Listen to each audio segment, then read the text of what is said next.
Hello and welcome back to Fist Entertainment. First off, unfortunately, this title does not have a 4K release, but it is still a pretty good Blu-ray release. Now, growing up, whether you're aware of it or not, just about everybody has grown up on Sam Raimi's film career as a director and producer and writer. Whether it be the original Spider-Man trilogy or the Doctor Strange sequel, Doctor Strange Multiverse of Madness, or the Evil Dead films. Well, he's best when he does really good, badass, crazy horror films.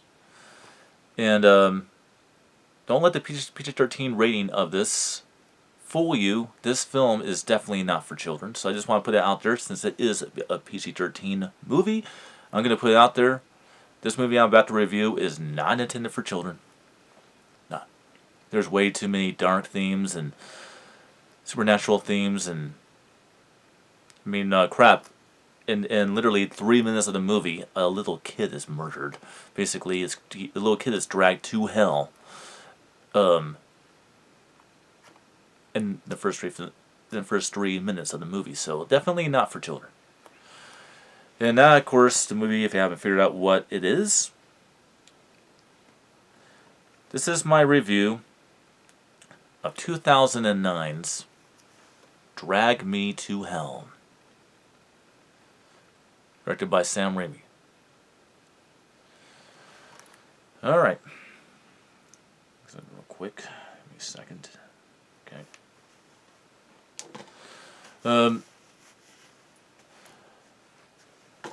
Just give me another second. Yeah, it's there. Alright.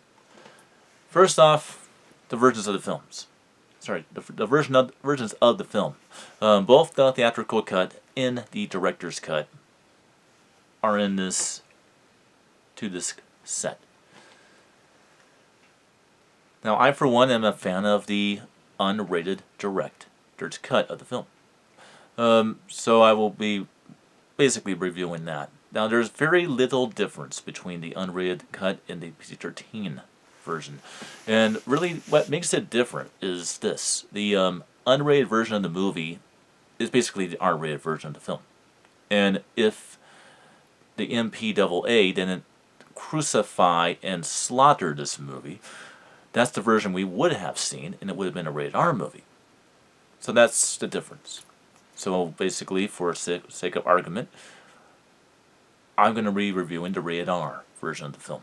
But I had to say what I said about the film because it is a PG-13 film. And we know how YouTube is, the regulations, so I just want to make sure that everybody knows this is not intended for children. This is a straight-up horror film.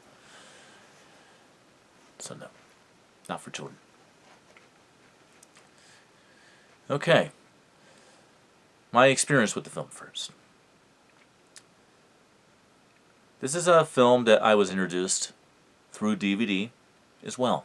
Actually, was it? Yeah.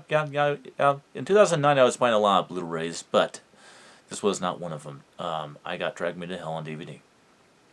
And I did watch the unrated cut of the film. In fact, I don't think I've ever actually really, truly liked the theatrical cut of the film. Because there's the stuff that has been cut out. It's like, it's very little that was cut out, but the very little stuff that was cut out, it just drives me nuts when I don't see it in the film. So I just kind of avoid a theatrical cut.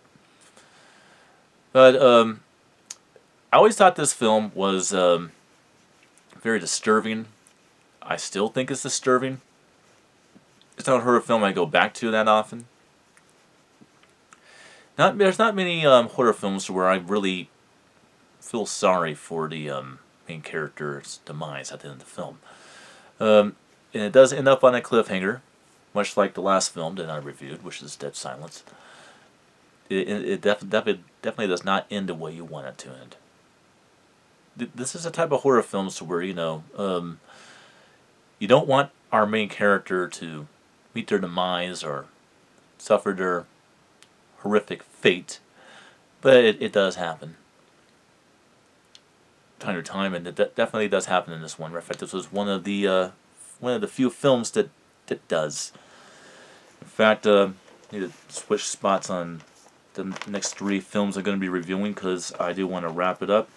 Now, for people that are already seeing the, reoccurring theme tonight, which is our heroes dying or meeting some horrific end of some kind, I'm going to say it right now, I am not reviewing Smile tonight, so keep that in mind. Because I know you probably expect me to do so.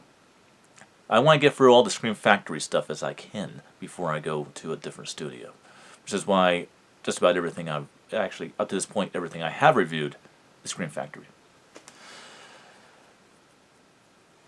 But yeah, it just, you kind of feel for the character because the character went for so much hell and tried to, stop themselves from being literally dragged to hell.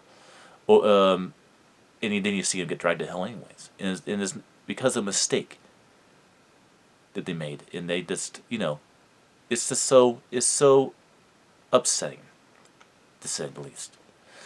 Now let's go into the plot of the film. A insurance agent at a bank is given a choice on whether or not to extend a loan on a mortgage of an old gypsy woman's house. And she chooses to be professional and not give her a extension on her loan to her mortgage, to her house. And the old gypsy woman makes a scene. And she gets removed. And the old gypsy woman feels like she's been very much wronged and mocked and looked down on.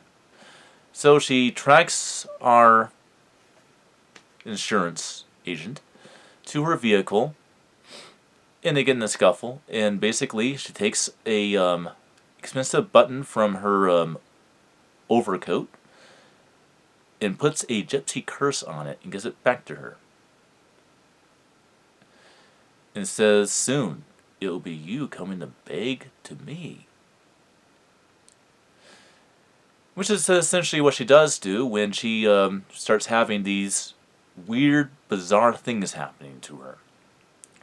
And then she teams up with, basically, I guess what you would call a modern-day witch doctor, Spanish doctor, who has a mom that has been through this before. And what she comes to find out is that the gypsy curse that she was given basically says she has a number of days before the curse plays out its eventful end of her being dragged to hell for wronging the gypsy. And she tries to find a way to go ahead and uplift this curse. She kills her cat and sacrifices her cat. And then, when it comes down to, even after the person that was trying to get redemption for, basically, a little child that this curse happened to and felt, and the 7-8-year-old child was dragged to hell, and there was nothing she could do about it due to the curse not being uplifted. She tries to battle it out with this curse, which is driven by some demon supernatural force, I might add. Like a gypsy demon or something of that regard. And basically what happens is our main character discovers that she can only get rid of it by giving the curse to somebody else. And she she learns to be humane, because she actually is very quick to take her competition, which is a netter insurance agent who is trying to steal her promotion that she was working very hard to get so she can move up and have a more successful career. But she can't do it because she has a conscience. And so she tries to give the curse back to the elderly gypsy woman, who I might add died. And she thought she did. And we all think that she did get the curse back. And then Sam Raimi just gets you. She gave the dead gypsy woman, he cursed her, the wrong pin. Gave her the wrong pin. And her boyfriend, of all people, found a pin that was cursed. Button pin. Sorry, I said pin. I'll correct myself. Gave the gypsy woman the wrong button. Then her boyfriend gives her the button that was cursed. And then, right like that, the gates of hell open up. She's pleading for her life, and she gets pulled down to hell. To the terrifying unknown. Very, very, very jar-breaking, I might add on it. Now, we're running out of time. We only really have 1 minute, so I'm just going to go through the quality very quickly. The 2K restoration in Blu-ray quality of the picture definitely raises the bar up a little bit, makes it really pop. It's not 4K popping, but it definitely does pop with much better picture quality. The DTS HD 5.1 sound presentation definitely hovers over the Dolby Digital 5.1 sound presentation that you had with the Universal DVD release. Definitely an improved experience over what you previously had on the DVD.